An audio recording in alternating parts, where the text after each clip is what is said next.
Am I the asshole for making my brother leave after he brought his kids to my child-free wedding? My wife and I got married days ago. We decided the wedding will be child-free. We thought this was the best option considering several factors from budget to keeping the order, etc. Everyone got an invitation, but my biggest concern was how my brother Ramsey, 36, was going to react. Ramsey married young and has 4 kids that he takes everywhere he and his wife goes. They're always there at every family event. The kids are grade A hyperactive to say the least. I gave Ramsey the invitation in person and he read it out loud in a sarcastic tone and then said, "Child-free, huh?" I nodded and he got someone mad saying, "Are you serious? But my children have never been excluded from any big or small event, let alone their own uncle's wedding." I said sorry, but it's already been decided and everyone had to follow the rules, not just him. He started off for a minute and then to my surprise he said, "I totally get it, man. No children means no children. No worries." I was glad he didn't start an argument over it and seemed to accept the rule. The day of the wedding came and Ramsey and his wife didn't show up until shortly before the ceremony began. My best man noticed that Ramsey had arrived and had all his kids with him. I was legit mad and I went to meet him at the entrance and saw he brought all his kids against me and my wife's wishes. I greeted the kids and asked my sister-in-law to take them back to the car. He loudly asked what the F was wrong with me. I asked why he brought his kids and who said it was okay. He said no one, but he was planning on bringing the kids all along and figured that by initially agreeing to my rule, then showing up with the kids anyway would get me to agree on letting them stay. I stated this was no event for kids for many reasons and that everyone respected the rule except him. He complained about me disrespecting him and his kids since, again, he never attends any event without them. In his words, "Wherever I go, my kids follow, period." I told him he needed to leave then. Not only did he call me a lunatic, but a terrible brother and terrible uncle. He also called me a simp for agreeing to his wife's stupid rule, saying that if it was him and his wife even hinted he couldn't have his family's kids at their wedding, he would have dropped her right there and then. It was humiliating and loud enough for the guests to notice. My in-laws did too. I told him to leave and that's when my mom and aunt tried to convince me to let it go and let them stay, but I refused and had him leave after a massive argument between us. To say that I felt absolutely shitty is an understatement. Everyone gave me grief ever since that incident and are siding with Ramsey, saying I wronged him and acted cold towards him and his kids when they showed up to celebrate me and my wife. My dad is especially pissed at me for potentially permanently effing up my relationship with Ramsey, his wife and kids by kicking them out of my wedding. He quoted Ramsey won't ever forget this day. So, am I the asshole? Story time! So there was this one girl in 7th grade, let's call her Lexi. Lexi was a pick-me girl. She was always like, boys are less drama, you know? And Lexi used to sit next to me in class. And I was throwing a Halloween party later this week. I decided to write a list of what we're gonna be doing at the party in class while Lexi's sitting next to me. She looks over at my notebook and sees it. And she was like, "I'm invited, right?" I looked at her and I just didn't say anything because I didn't want to tell her she's not. She got really excited and was like, "I'm gonna be wearing a devil costume. Actually, no, I want to be the angel." And at the end of class, she told me to send her the location and information on her Instagram. And I remembered that Lexi had a lot of spam accounts and accounts she doesn't use. So I decided to send her the information on one of the accounts she doesn't use. 2 days later, I get a message from Lexi. She sent me a message from one of her real accounts. Then she told me that I forgot to send her the information for the party. I told her that I did send the location, but on her other account, and that I didn't know she stopped using it. Lexi didn't believe me, so I sent her a screenshot. Then I told her that since she didn't confirm, she can't come to the party because I had a limit of 20 people. Lexi got really mad and started calling me mean stuff, that I'm rude and forgetful. And then Lexi blocked me not just on Instagram, but on Snapchat and TikTok. Of course, I didn't care and just went on with my day. Fast forward to the next day, which was the day of my party. Things were going great. Me and my friends had an amazing time. But after an hour, I get a phone call from a random number. I didn't answer, number one, because the music was too loud and I was too busy with my friends. Maybe 10 to 15 minutes pass, and that number calls me again. I handed my phone to my friend and let her. Here's part 3, sorry it took too long. So I handed my phone to my friend and let her answer the phone. She told me that there was a person waiting for me in front of the house. I, of course, didn't want to go outside alone, so I let my friend Jason come out with me. As soon as we arrived to the front of the house, we see Lexi and her mother sitting next to her in her car. I just stood there in disbelief, not knowing what to do. Lexi got out of the car, looked at me and rolled her eyes, then looked at Jason and started talking to him. She was like, "Hey Jason, do you miss me? Jason, can I come in?" And Jason didn't know what to say, But he said yes. And Lexi had the audacity to show up to my party after she blocked me on all of my social media. Lexi stayed with Jason and Jason's friend. I couldn't enjoy my night anymore after that. The next day in school, I told my teacher the story and she moved my place. Story time about this girl who faked being Latina. So there was this girl who went to my school. Let's call her Sarah. Sarah is the queen of lies. In every subject we talk about, Sarah always, and I mean always, comes up with a lie that has to do with her life. Here's an example. What if we're talking about Tom Holland? She'd just come in and say, oh yeah, Tom Holland is my dad's friend. I met him once. You know, these types of lies. Another one is when she told everyone she's Latina. It was lunchtime in school and we were talking about where we went for the summer. Sarah tells us that she went to Spain and she started telling us on what she did there and says that she's 50% Latina. She also said that she lived in Spain for 6 years. And if there is any person who lived in Spain for 6 years, they must know how to speak Spanish. And then my friend Kayla asked her, what does good morning mean in Spanish? We all know it's buenos dias. And my friend Kayla asked Sarah, what does good morning mean in Spanish? And then Sarah looks at us, looks back at her food and said, I don't know, I'm still taking Spanish lessons. And we just look at her that she doesn't even know what good morning means in Spanish. If she had lived in Spain for 6 years, she would have known what it meant. I don't know how, but that incident has spread around the entire school. Every person that walks past Sarah just says, buenos dias, basically teasing her about not knowing what good morning means in Spanish.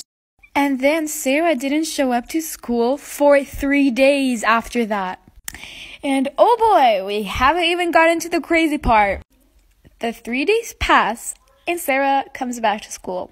As soon as she walks into the class, everyone's eyes was on her. She came up, sat in her seat, and this lady showed up to school. So after 3 days of Sarah not coming to school, she showed up in a crop top, skinny jeans, fake nails, and fake lashes. And her hair was in a bun with edges. Yes, you heard me, edges. This lady is white. And in lunchtime, she took out a bag of hot Cheetos and some dipping sauce. I don't know if this was supposed to make us think she's Latina, but trust me, it didn't work. All of the freshmen and sophomores took out their phone and started filming her. This is where I kind of felt bad, but she ran to the bathroom crying, and she just stayed there and didn't show up to any classes for the rest of the day. Story time. So me and this girl Jessica had a lot of beef together. She would always spread rumors about how I am adopted because I don't look like the rest of my family. And that was not true. But one day, I showed up to school and everyone was just staring at me in a really mean way. It's like I murdered someone. I quickly run to my best friend and ask her what's going on. She then told me that I told Jessica that she was a spoiled brat and that I beat her behind the school. And it turns out that Jessica told the whole grade. Everyone was against me. My first 2 classes passed and it felt like I've been there for a year. Everyone was still staring at me and I just couldn't get anyone to believe me. I had enough of Jessica. During lunchtime, I went up behind her and pulled her hair as hard as I could. And it turned out Jessica had fake hair. She was using a wig. So I was so fed up with Jessica's actions that I decided to pull her hair. Best decision I have ever done. Because it turns out her hair was a wig. Yes, her hair was fake, just like her personality. Jessica turned around and looked me in the eye and said, "You're gonna pay for this." And she stormed out of the cafeteria. The next day, she shows up to school and everyone was staring at her. The reason for that is that she showed up in a bun and with a hydro flask, shell necklaces, friendship bracelets, and you name it, all of the Visco Girls stuff. Her friends told the whole school about the incident, so you better get rid of those friendship bracelets, Jessica. But since the whole school knew, one of those really hot football players came up to Jessica and told her, "You know you're not Charlie D'Amelio." So one of those really hot football players came up to Jessica and told her, "Jessica, you know you're not Charlie D'Amelio, right? So drop the act." Y'all should have seen Jessica's face. She got up and ran to the principal's office and told her everything that just happened. And since the principal was a little bit strict, she gathered all of the grade and was confronting us and asking us who was bullying Jessica. Me and other boys and girls stood up without hesitation and told the principal it was us. Then the principal gave all of us 1 month of detention. I actually didn't care, even though I think that she was the one who should have gotten detention, but I don't even like the girl. Also, thank you guys for 60k and all of the love and support on my other videos. My DMs are open if you want to submit your story. Thank you guys! Story time. One day I was walking home from school.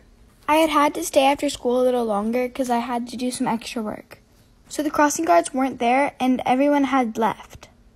I was the only person around. I was walking where my mom normally picks me up, and I noticed a random car had been following me. I didn't really think anything of it because I thought it was just a car going my same direction, until it started going faster when I was going faster and slowed down when I slowed down. Then I started to get pretty freaked out. So I texted my mom and she wasn't replying. Then about 10 minutes later, she texted me, "I've been looking for you for about 20 minutes. I called her and told her that I had to stay after school. And I also told her that I was pretty sure someone was following me. I heard her gasp. Then she said, "Where are you? I'm coming to get you right now." I was confused. She seemed really scared. I told her what street I was on, and about 5 minutes later, I saw her. Mind you, the car was parked now next to me. I was trying to walk away from it and kept inching away. Once I saw my mom's car, I quickly climbed inside. Then I asked her why she was so worried. She showed me the news on her phone, and it said that there's been someone out kidnapping people in my neighborhood. I was really scared, and we started to head home when the guy got out of his car with a gun and started banging on our window. I was so scared. The guy came out of his car with a gun. I started freaking out. He was banging on the window. I reached my phone to call the police, and he pointed the gun right at me. My mom got in front of the window where he was aiming the gun to protect me and told me to call the police. So I called them and told them what was happening. They had a guy already patrolling that street, so he got there in a few seconds. A bunch more police came. One came to our car and got us out of there, and the others took care of the kidnapper. I'm not sure what happened to the kidnapper after that, but I'm pretty sure he went to jail. Thanks for listening. Story time about how everyone thought I was a psychopath in school. So once I was friends with this girl named Nola. When I first joined high school, Nola was my only friend. She showed me around school and even helped me with homework. But considering how nice Nola was, she didn't have any friends except me. Nola was one of the nicest people I've ever met, so it was weird for her not to have any other friends. But I just brushed it off and didn't think about it. A month passes of me being friends with Nola, and one day in class, a girl comes up to me and asks me why I'm friends with the weird kid. I started defending Nola, and then the girl went back to her seat and started whispering to her friend. I got suspicious of why they asked me that, so I got suspicious of why they said that, so I went and asked Nola. Nola, why did that girl just ask me why I'm friends with you? Do both of you have beef or something? Then Nola looks at me in the weirdest way and says no. I just said okay and went on with my day, but I was still really suspicious. Weeks pass by and Nola tells me that she wants to hang out, so I invite her over at my house. So she came and we started playing around, and she decided to go into my brother's room, and all I hear her say is, "Ew!" I follow her upstairs and just see her staring down the window. She was looking at a dead baby pigeon, and since a lot of birds do nests there, it was normal for a baby. This is why no one's friends with her. And sees a dead baby pigeon. And since a lot of birds do their nests here, it was normal for a baby pigeon to fall off and die. So I explained to Nola the situation and how the baby just fell, and she just said okay. When I show up the next day at school, everyone was giving me deathly stares. So I go up to a girl and ask her what happened, and she responded with, "How dare you kill a baby pigeon, you monster!" I looked at her in the most frustrated way, knowing that everyone thinks I'm a psychopath now, and it's all because of Nola. This is why no one's friends with her.